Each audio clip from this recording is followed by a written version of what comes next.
2026년 1월 21일. 오늘 밤 전해드릴 이야기는 단순한 뉴스 브리핑이 아닙니다.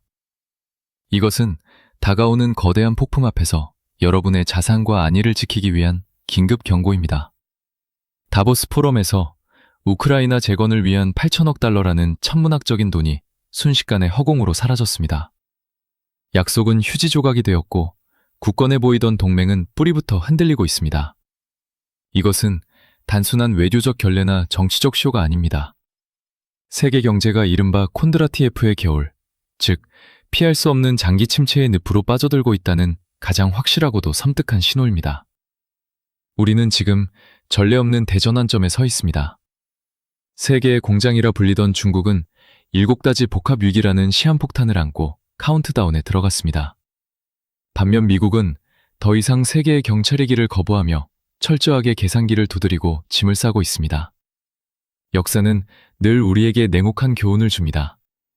돈줄이 마르고 강대국이 뒷걸음질 칠 때 그 힘의 공백은 반드시 전쟁과 혼란으로 채워진다는 사실입니다. 지금 이란과 북한이 갑작스럽게 도발 수위를 높이며 이빨을 드러내는 것은 결코 우연이 아닙니다. 오늘 방송을 끝까지 보셔야 하는 이유는 명확합니다. 거대 담론 속에 숨겨진, 그리고 여러분의 지갑과 미래를 노리는 치명적인 위협을 직시해야 하기 때문입니다. 평화가 영원할 것이라는 착각, 그리고 내 자산은 안전하다는 막연한 믿음이 얼마나 위험한지 오늘 낱낱이 파헤쳐드리겠습니다. 흐름을 읽지 못하면 가장 먼저 휩쓸려 나가는 것은 언제나 우리 같은 개인이었기 때문입니다. 준비되셨다면 지금 바로 그 실체를 확인해 보겠습니다. 중국 경제를 바라보는 전 세계의 시선이 공포로 바뀌고 있습니다. 많은 전문가들이 경고하는 2026년은 단순한 경기 침체의 해가 아닙니다. 그것은 지난 수십 년간 중국을 지탱해온 7개의 기둥이 동시에 무너져 내리는 이른바 퍼펙트 스톰의 시작점이기 때문입니다. 역사적으로도 드문 이 끔찍한 위기의 수렴은 이미 시작되었습니다. 가장 먼저 터져나오는 비명은 바로 부동산과 지방정부의 부채 문제입니다. 우리는 이미 헝다 사태를 목격했지만 그것은 서막에 불과했습니다. 한때 중국 부동산 신호의 상징이자 건실함의 대명사였던 비구이 위안, 즉 벽개원이 무너져 내린 것을 보십시오. 비구이 위안의 몰락은 단순한 개별 기업의 파산이 아닙니다. 그것은 땅을 팔아 재정을 충당하던 중국 지방정부의 비즈니스 모델 자체가 완전히 사망했음을 알리는 조정입니다. 신규 주택 판매는 바닥을 기고 있고 중고주택 매물은 홍수처럼 쏟아져 나옵니다. 팔리지 않는 아파트가 도시의 스카이라인을 유령도시로 만들고 있는 동안 지방정부의 금고는 텅 비어버렸고 갚아야 할 그림자 금융의 부채는 눈덩이처럼 불어나고 있습니다. 이러한 부동산의 붕괴는 곧장 은행 시스템의 마비로 이어집니다. 특히 중소형 은행들은 지금 숨이 턱 밑까지 차올랐습니다. 부동산 담보가치가 하락하니 대출은 부실 채권이 되고 돈맥경화에 걸린 기업들은 줄도산의 공포에 떨고 있습니다. 공업이익은 급감하고 있으며 이는 곧 일자리 증발로 직결됩니다. 청년 실업률 통계 발표를 중단했을 정도로 심각했던 고용시장은 이제 구조적인 절망의 단계로 진입했습니다. 대학을 갓 졸업한 젊은이들이 탕핑, 즉 바닥에 드러누워 아무것도 하지 않겠다고 선언하는 것은 그들의 나태함 때문이 아닙니다. 노력해도 보상받을 수 없다는 사회적 계약의 붕괴를 그들이 가장 먼저 본능적으로 감지했기 때문입니다. 더욱 암울한 것은 이 모든 것이 인구 절벽이라는 거대한 파도 위에서 벌어지고 있다는 사실입니다. 중국은 부자가 되기도 전에 먼저 늙어버렸습니다. 급격한 고령화와 낮은 출산율은 연금 시스템을 고갈시키고 있습니다. 젊은이들은 자신들의 미래도 불투명한데 부모 세대를 부양해야 한다는 감당 불가능한 짐을 짊어지게 되었습니다. 연금 계좌가 펑 비어가고 있다는 소식은 사회 전반의 소비 심리를 얼어붙게 만들었고 이는 다시 내수 부진이라는 악순환의 고리를 완성합니다. 마지막 희망이었던 수출 엔진마저 식어가고 있습니다. 전 세계적인 수요 위축과 공급망 재편으로 인해 중국의 항구에는 빈 컨테이너만 쌓여갑니다. 중국 경제와 해상 운송량의 하락은 중국 경제의 마지막 버팀목이 무너지고 있음을 보여주는 명백한 지표입니다. 2026년이 위험한 이유는 이 7가지 악재가 시차를 두고 오는 것이 아니라 한꺼번에 들이닥치기 때문입니다.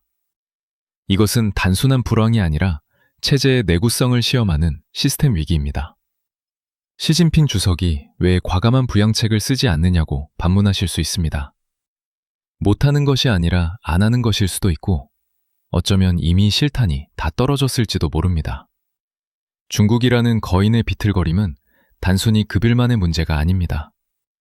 그 충격파는 지리적으로 가장 가까운 우리 한국, 그리고 동남아시아 경제에 쓰나미처럼 밀려올 것입니다. 중국 의존도가 높은 투자처나 자산이 있다면 지금이 바로 냉철하게 재점검해야 할 마지막 골든타임일지 모릅니다. 그러나 진짜 문제는 경제가 무너질 때 독재자들은 종종 내부의 불만을 외부로 돌리기 위한 위험한 도박을 감행한다는 점입니다. 중국이 경제적으로 코너에 몰린 바로 이 시점에 미국이 유럽과 우크라이나에서 발을 빼려는 움직임을 보이는 것은 과연 우연일까요? 아니면 이 거대한 체스판 위에서 벌어지는 또 다른 거래의 신호탄일까요? 다음 장에서 트럼프의 맹혹한 계산법을 통해 그 연결고리를 찾아보겠습니다. 중국이 내부의 경제적 암으로 신음하고 있다면 서방 세계는 트럼프라는 외과의사의 냉혹한 수술칼 앞에서 전율하고 있습니다. 이번 다보스 포럼은 그 수술의 첫 번째 집도 현장이었습니다. 많은 이들이 기대했던 장밋빛 청사진은 없었습니다. 대신 계산기 두드리는 소리만 요란했습니다. 우크라이나 재건을 위한 8천억 달러 규모의 초대형 프로젝트가 서명 직전에 허공으로 날아갔습니다.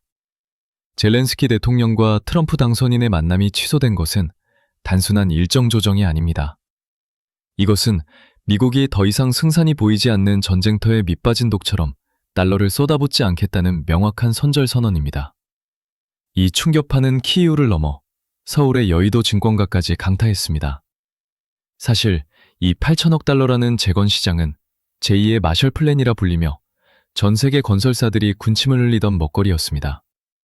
특히 우크라이나 재건 사업 진출을 준비하며 태스크포스까지 꾸렸던 현대건설이나 삼성물산 같은 우리 한국의 대형 건설사들에게 이번 소식은 청천벽력과도 같습니다. 기대감으로 부풀었던 주가와 수주 목표액은 수정이 불가피해졌습니다. 동맹의 가치나 인류애 보다 현찰의 논리가 앞서는 이른바 트럼프식 거래주의가 우리 기업들의 장부까지 직접적으로 타격하기 시작한 것입니다. 미국의 냉정함은 여기서 멈추지 않았습니다. 나토, 즉 북대서양 조약기구의 심장부에서도 불길한 징후가 포착되었습니다. 미국은 영국에 위치한 나토 정보융합센터와 벨기에의 특수작전 사령부에서 약 200명의 핵심 인력을 철수시키겠다고 통보했습니다. 누군가는 200명이라는 숫자가 전체 병력 8만 명에 비하면 조족지열이라고 말할지 모릅니다. 하지만 천만의 말씀입니다. 이들은 총을 들고 참호에 들어가는 보병이 아닙니다. 적의 움직임을 간파하고 작전을 기획하는 나토의 뇌이자 신경망입니다. 미국이 이들을 뺀다는 것은 나토라는 거대한 군사조직의 눈과 귀를 가리겠다는 뜻입니다. 트럼프의 메시지는 섬뜩할 정도로 간명합니다. 유럽, 너희가 스스로를 지킬 돈을 내지 않는다면 미국은 더 이상 너희를 위해 고급 두뇌를 빌려주지 않겠다는 것입니다. 이것은 워싱턴이 동맹국들을 향해 보내는 최후 통첩이자 부실 자산 정리 작업입니다. 수익이 나지 않는 사업부를 과감히 폐쇄하는 기업 구조조정 전문가의 방식 그대로 미국은 지금 안보라는 상품의 가격표를 다시 쓰고 있습니다. 이러한 미국의 행보를 단순히 늙은 제국의 고립주의라고 치부해서는 안 됩니다. 이것은 철저하게 계산된 실리 추구이며 비용 대비 효과가 떨어지는 낡은 동맹 구조를 해체하고 새로운 판을 자르는 시도입니다. 문제는 이 과정에서 발생하는 힘의 공백입니다. 미국이 유럽 전선에서 발을 빼는 신용을 하자마자 억눌려 있던 지정학적 균열들이 곳곳에서 터져나오기 시작했습니다. 가장 먼저 균열이 일어난 곳은 엉뚱하게도 대서양도 태평양도 아닌 인도양의 외딴 섬들이었습니다. 동맹국인 영국이 전략적 요충지를 포기하려 하자 트럼프는 경로했습니다. 부동산 가치를 누구보다 중요하게 여기는 그에게 영토를 포기하고 세입자로 들어앉겠다는 영국의 결정은 멍청하고 나약한 짓으로 비쳤을 것입니다. 과연 영국과 미국 사이에는 무슨 일이 벌어지고 있는 것일까요? 그리고 이것이 왜 중국과 러시아가 웃음 짓게 만드는 일인지 다음 장에서 그 지정학적 아이러니를 파헤쳐 보겠습니다. 돈 문제로 삐걱거리는 동맹은 급기야 영토라는 가장 예민한 문제에서 돌이킬 수 없는 균열을 드러내고 있습니다. 지금 서방 세계에서는 부동산을 둘러싼 기묘하고도 상반된 두 가지 사건이 동시에 벌어지고 있습니다. 쇠락해가는 제국 영국은 전략적 요충지를 포기하려 하고, 다시 위대해지려는 미국은 남의 땅을 사들이겠다고 으름장을 놓고 있습니다. 트럼프 대통령이 영국을 향해 약해 빠졌고 멍청하다며 원색적인 비난을 퍼부은 차고스 제도 반환 협정을 보십시오. 인도양 한복판에 위치한 디에고 가레시아 기지는 미국의 폭격기가 중동과 중국을 견제하기 위해 반드시 필요한 불치망모입니다. 그런데 영국은 국제사법재판소의 판결과 80민지라는 명분에 밀려 이 섬들의 주권을 모리셔스에 넘겨주기로 했습니다. 대신 99년간 기지를 임대해서 쓰겠다고 합니다. 트럼프의 분노는 바로 이 지점에서 폭발합니다. 부동산 재벌 출신인 그에게 주권과 임차권의 차이는 하늘과 땅 차이입니다. 집주인이 바뀌면 세입자는 언제든 쫓겨날 수 있습니다. 더구나 모리셔스는 최근 중국 자본의 영향력이 급속도로 확대되고 있는 곳입니다. 만약 중국이 모리셔스 정부를 압박해 미군 기지의 활동을 방해하거나 감시 장비를 설치한다면 어떻게 되겠습니까? 영국은 국제법 준수라는 도덕적 만족감을 얻었을지 모르지만 실질적인 안보 통제권은 중국이라는 잠재적 적국에게 노출시킨 셈입니다. 반면 북극해 건너편 그린란드에서는 정반대의 상황이 펼쳐집니다. 트럼프가 덴마크에게 그린란드를 팔라고 했을 때 유럽의 엘리트들은 무례한 농담이라며 비웃었습니다. 하지만 지도를 펼쳐놓고 보면 이것은 농담이 아니라 소름 끼치도록 정확한 지정학적 승부수입니다. 지구온난화로 북극 항로가 열리고 있는 지금, 그린란드는 러시아와 중국을 견제할 수 있는 최후의 관문입니다. 게다가 그 얼음 밑에는 중국의 히토류 독점을 무너뜨릴 수 있는 막대한 자원이 잠들어 있습니다. 미국은 안보를 위해 영토를 사들이려 하는데 유럽은 체면을 위해 영토를 내어주고 있습니다. 이것이 바로 2026년 서방 동맹의 현주소입니다. 가치관의 차이가 아니라 생존 본능의 차이입니다. 유럽은 여전히 외교적 수사에 취해 있고 미국은 철저하게 물리적 자산을 확보하는 데 혈안이 되어 있습니다. 문제는 집안 싸움이 이렇게 격해지는 동안 담장 밖의 늑대들이 이 기회를 놓칠 리 없다는 것입니다. 호랑이 없는 굴에 여우가 왕노릇한다는 속담처럼 미국의 감시망이 느슨해지고 서방이 분열된 틈을 타 어둠 속의 추축곡들이 마침내 발톱을 드러냈습니다. 다음 장에서 이란과 북한이 준비한 치명적인 시나리오를 공개합니다. 서방 세계가 내부 분열과 계산기 두드리기에 골몰하는 사이 힘의 공백을 파고드는 세력들은 아주 조용하고 치밀하게 칼을 갈았습니다. 자연은 진공상패를 싫어한다는 말처럼 미국의 감시망이 느슨해진 틈을 타 이란과 북한이라는 두 개의 뇌관이 동시에 작동하기 시작했습니다. 이것은 우발적인 도발이 아닙니다. 치밀하게 기획된 역할 분담이자 거대한 포위망의 구축입니다. 먼저 중동을 보십시오. 이란이 갑자기 전 세계 무슬림의 전쟁을 운운하며 미국을 향해 으름장을 놓을 수 있는 자신감은 어디서 나오는 것일까요? 답은 하늘길에 있었습니다. 지난 56시간 동안 중국발 수송기 16대가 이란 공항에 비밀리에 착륙했습니다. 여기에는 미국의 제재 명단에 오른 마한항공도 포함되어 있습니다. 민항기로 위장했지만 전문가들은 이것이 단순한 화물 운송이 아니라고 확신합니다. 군사 전문가들은 이 수송기들이 러시아 전선에서 악명을 떨친 자폭 드론 샤헤드 236의 핵심 부품이나 이스라엘을 타격할 수 있는 파테 일빌송 탄도미사일의 유도장치를 실어 날랐을 가능성이 매우 높다고 보고 있습니다. 중국이 이란이라는 대리인을 통해 미국을 중동의 늪에 다시 빠뜨리려는 전략적 수혈을 감행한 것입니다. 호르무즈 해협을 봉쇄할 수 있는 무기가 이란의 손에 쥐어지는 순간 전 세계 유가는 폭등할 것이고 인플레이션은 다시 우리의 목을 조여올 것입니다. 시선을 동북아시아로 돌리면 상황은 더 심각합니다. 윤석열 대통령이 직접 언급한 수치는 충격적입니다. 북한이 매년 10개에서 20개의 핵탄두를 생산할 수 있는 능력을 갖췄다는 것입니다. 이것은 연구개발 단계가 아니라 대량 생산 단계에 진입했다는 뜻입니다. 과거에는 북한의 핵이 협상용 카드였다면 이제는 실전형 무기고가 되었습니다. 더욱이 우리가 주목해야 할 것은 고체연료 대륙간 탄도미사일인 화성 18형의 완성도입니다. 액체 연료와 달리 연료 주입 시간이 필요 없어 사전 탐지가 거의 불가능합니다. 발사 징후 포착 후 타격이라는 한국형 킬체인 무력화될 위기에 처했습니다. 북한이 미 본토를 타격할 수 있는 능력을 완벽히 갖추게 될 때, 과연 미국이 서울을 지키기 위해 샌프란시스코의 희생을 감수할 것인가? 이 오래된 질문이 다시금 현실의 공포로 다가오고 있습니다. 중국의 자본과 기술, 이란의 중동 교란, 그리고 북한의 핵 위협. 이들은 서로 다른 곳에 있지만 하나의 거대한 반서방 연대로 움직이고 있습니다. 미국이 우크라이나와 나토에서 발을 빼려는 순간을 노려 동시다발적으로 압박을 가해오는 이 전략은 매우 효과적으로 작동하고 있습니다. 그런데 정말 아이러니한 것은 이렇게 고도화된 살상 무기들이 하늘을 뒤덮고 있는 바로 그 순간, 정작 세계 최강대국 미국의 대통령을 태운 비행기는 너무 낡아서 제대로 뜨지지도 못했다는 사실입니다.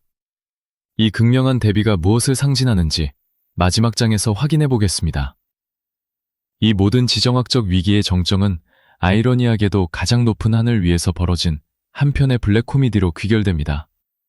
북한이 최첨단단 고체연료 미사일을 세우고 이란이 최신형 드론을 인도받던 바로 그 시각, 세계에서 가장 강력한 인물인 미국 대통령을 태운 에어포스1은 이륙 직후 발생한 전기결함으로 허둥지둥 기술을 돌려야 했습니다. 겉으로는 위풍당당해 보이지만 속은 1990년식 낡은 부품으로 간신히 버티고 있는 이 비행기의 모습. 이것은 과부하가 걸려 언제 멈출지 모르는 미국의 낡은 인프라, 그리고 세계 경찰로서의 피로감을 적나라하게 보여주는 상징과도 같습니다. 더욱 충격적인 것은 그 대안입니다. 신형 전용기 도입이 계속 늦어지자 트럼프 행정부는 카타르 국왕이 선물로 주겠다는 보잉 747을 에어포스1으로 사용하는 방안을 심각하게 검토 중입니다. 천조국이라 불리던 세계 최강대국이 중동 산유국의 적선에 의존해 대통령 전용기를 마련해야 하는 현실. 이것이 바로 2026년 제국의 초라함 민낯이며 동맹국들에게 비용 청구서를 들이밀 수밖에 없는 절박한 사정이기도 합니다. 오늘 우리가 확인한 불편한 진실들을 종합해 보겠습니다. 세계 경제의 엔진이었던 중국은 7가지 복합 위기로 멈춰서기 직전입니다. 그 충격파는 곧 우리 턱 밑까지 밀려올 것입니다. 든든한 뒷배였던 미국은 이제 철저한 장사꾼이 되어 돈이 안 되는 동맹은 가차없이 손절하고 있습니다. 그리고 그 힘의 공백을 틈타 핵으로 무장한 이란과 북한이라는 축이 우리 생존을 위협하고 있습니다. 우리는 지금 낡은 질서는 붕괴했고 새로운 질서는 아직 오지 않은 가장 위험한 과도기의 한복판에 서 있습니다. 이 거대한 역사의 변곡점에서 설마 전쟁이 나겠어? 설마 경제가 망하겠어라는 안일함은 가장 치명적인 독입니다. 이제 국가가 나를 지켜줄 것이라는 막연한 믿음을 거두십시오. 지금은 수익률을 쫓을 때가 아니라 생존을 도모해야 할 때입니다. 여러분의 포트폴리오에서 위험자산을 걷어내고 현금 흐름을 확보하십시오. 달러든 금이든 그 어떤 형태의 안전자산이라도 늘려야 합니다. 폭풍이 몰아칠 때 가장 먼저 부러지는 것은 뻣뻣한 거목이지만 끝까지 살아남는 것은 바람에 몸을 높이는 풀잎입니다. 냉철하게 현실을 직시하고 유연하게 대응하는 자만이 다가오는 이 혹독한 콘드라티에프의 겨울을 견뎌낼 것입니다. 지금까지 KB안이었습니다.